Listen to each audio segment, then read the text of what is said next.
Hello everyone, I'm Kana Taku. I'm back from my trip to Montana. This is my first time visiting there, and it was a beautiful place. I was there from September 20 to 24th to attend the Boulder Crest Foundation's PTG Summit, where we discussed the Warrior Path program. I'm really excited to tell you about my experiences there, as well as what the Boulder Crest Foundation and the Warrior Path is about. But that'll take some time. So today, I just want to explain how far this was out of my comfort zone and how I kind of made that work. About a couple months ago, I got an email inviting me to join their scientific advisory team and be involved in their first PTG Summit out in Montana. I originally learned about their program Warrior Path, something to do with military veterans and first responders, from Dr. Rich Dresky, who serves as one of the directors of their program, maybe about 4 or 5 years ago. But I've never really got to know about it. So when I got the email a couple months ago, it was like, whoa, of course I felt honored that I got this opportunity, but I was a bit surprised and immediately anxious because I know nothing about what people are going through in the US military, and I have no idea how I could contribute. So although I was excited a minute or two, I immediately tried to figure out how to politely decline. I knew that the program focuses on not just military veterans or first responders, but their families as well, but still I feel intimidated. I'm always a bit socially awkward anyway, so of course I would feel even more awkward when I don't know how to act with people in uniform. Like, am I supposed to show appropriate respect in what I say and how I say it? Like, based on my past experiences, I have to admit that I don't usually perfectly understand what they're saying unless one of them specifically talks to me directly. When they talk to each other, it even sounds like an entirely different language with some acronyms. So I knew even though this is an incredible opportunity, I'm not going to fit. But I didn't want to give up immediately either. So I talked to my husband. He's always a good listener. So he said that it was up to me in the end. But my mom helped me realize that this was a once-in-a-lifetime opportunity, just like how she supported me to move to the United States 16 years ago. And yet, I was still wishy-washy, so I talked to Rich by Zoom call and told him that I'm really not sure what to do. I told him that I know nothing about the military.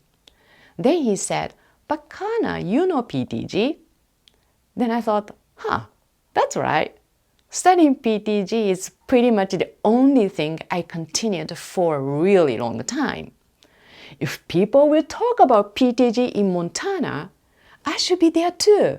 I can't miss that. I thought even if I had issues there, it was probably worth stretching past my comfort zone, as I wouldn't lose anything from doing it, so I decided to go. The first day I got to the ranch, I could feel my heart racing. I didn't know what to expect. On the drive there from the airport, there were not many houses along the way, and we were surrounded by mountains, Yellowstone rivers, fields, and hills with dirt roads everywhere. You can imagine my relief when I got to the ranch and Rich greeted me immediately, and none of the service members were in their uniforms. It got even better after our first dinner, when the leader asked everybody to kind of go around the table and introduce themselves by sharing something in their lives that they were grateful for, rather than what they do for their work, because that would have been intimidating. So as they started to share, I was surprised because I actually understood them. I started to see them in a whole new light, where they were no longer simply a group of military members, but individual people with personal stories. I learned about everybody's hopes and dreams, what they were thankful for, what they regretted, and what they are proud of. When my turn came in, I said that I was thankful for the Tokyo Olympics and the Paralympics occurring because I saw many athletes who have trained their whole lives to get to that point. I still remember that there were about 25 people there, but nobody was distracted or looking at their phones while I was speaking. They were looking at me, and I appreciate that. Small things made a big difference. They also gave me this booklet that has everybody's pictures and names. So during the first night, I tried to match up everybody's names and faces. So the next day, instead of seeing a lot of nameless people, I saw each person individually. Other fears I unexpectedly faced were of animals and heights. I'm so afraid of dogs. It's totally irrational, but I just don't feel comfortable with animals in general. So taking a horseback ride was a huge leap for me. I have this personal trauma from when I was 6 or 7 years old. My best friend was bitten and badly injured by a dog in front of my eyes. And she was crying and screaming. But horse is different from a dog. So I wanted a gentle experience of being on a horse, assuming that the instructor would just going to walk around with the lead while in the paddock, maybe, I don't know, like for maybe 30 minutes or so. Imagine my surprise when we started going up a mountain instead. I've also always been scared of heights. When I visited Hawaii with a friend of mine back in 2003, I remember she enjoyed the gorgeous view from the balcony 10 stories up, but I couldn't make myself go out there. I tried to get to the bottom of why I felt that way. And that's when I remember that I heard from my mom that when I was 1 year old, I had fallen off a second story balcony and stopped walking and talking for a while.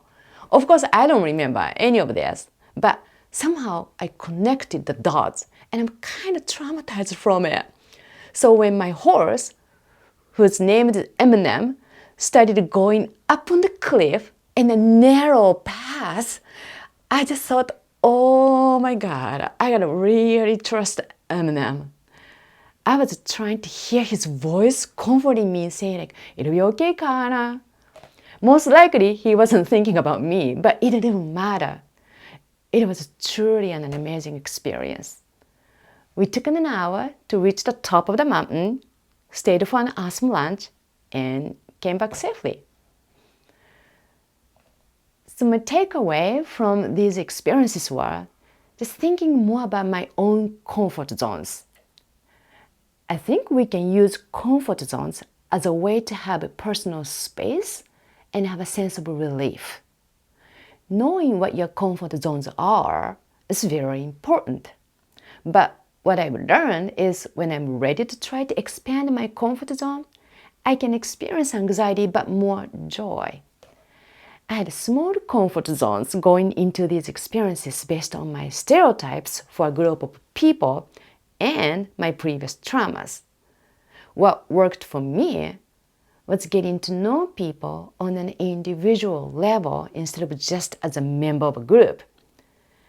Also having one person I already knew and trust, which is of course Rich Tedeschi, to help me make introductions was a really good way to get my foot in the door.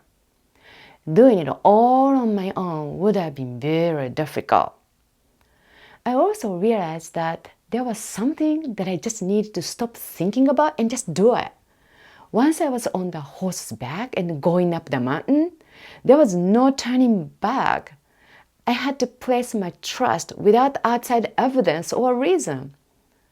I also signed up for the horseback riding myself, which I didn't really have to, but I did it to show appreciation for my host who prepared all of these opportunities. So I had some positive, mild kind of peer pressure to come along. And that's what worked for me. Well, thanks for watching. Hope you enjoy it.